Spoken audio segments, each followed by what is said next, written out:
3 அப்படிங்கிறது 3, 12, 21, 30 குருவோட ஆதிக்கம். ஸோ குருவோட ஆதிக்கம்ங்கிற போது அவங்க வந்து எப்போயுமே பிரெயின் இன்வெஸ்ட்மெண்ட்டுன்னு சொல்லக்கூடியது.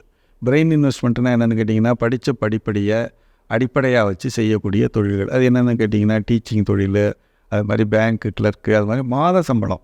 உதாரணத்துக்கு ஒரு ஸ்கூலில் வேலை பார்க்குறாருன்னா கரஸ்பாண்டண்ட்டாக இருக்க முடியாது, ஹெட்மாஸ்டரானா இருக்கலாம். அந்த மாதிரியா உள்ள அமைப்பு. மாத சம்பளம் வாங்கக்கூடிய தொழில்கள் எல்லாமே உங்களுக்கு சிறப்பாக இருக்கும்.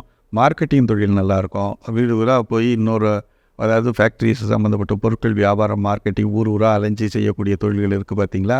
மார்க்கெட்டிங் அவங்களுடைய குரல் பிரயோகத்தின் மூலமாக வச்சு அடுத்தவங்களை வந்து எப்போவுமே குருங்கிறது அடுத்தவங்களுக்கு ஒரு ஏணிப்படியாக இருக்கிறது தான். ஏன்னா பொதுவாக வந்து ஒரு தொழில்னு செஞ்சிங்கனாக்கா இவங்களுக்கு நஷ்டம்தான் வரும். ஸோ இந்த மாதிரி உள்ளவங்க, இந்த மாதிரி ப்ரொஃபஷனில் உள்ளவங்க மந்த்லி டார்கெட்டை அச்சீவ் பண்ணணும் அப்படின்னாக்க நீங்கள் என்ன பண்ணணும் அப்படின்னு கேட்டிங்கனாக்கா, ஒரு ரவுண்டு வடிவம். ரவுண்டு வடிவத்தில் முக்கோணம்ங்கிறது 3 முனை கொண்டது முக்கோணம். இது வந்து என்னென்னு கேட்டிங்கனாக்கா சக்தி ரூபம்னு சொல்லுவாங்க. இந்த சக்தி வடிவத்தை நீங்கள் கோல்டில் வந்து பிளேட் மாதிரி பண்ணி அதில் லேசர் என்கிரேவிங் பண்ணி போட்டுக்கிறது ரொம்ப சிறப்பு. முன்பின் 2 பக்கம் போட்டுக்கலாம்.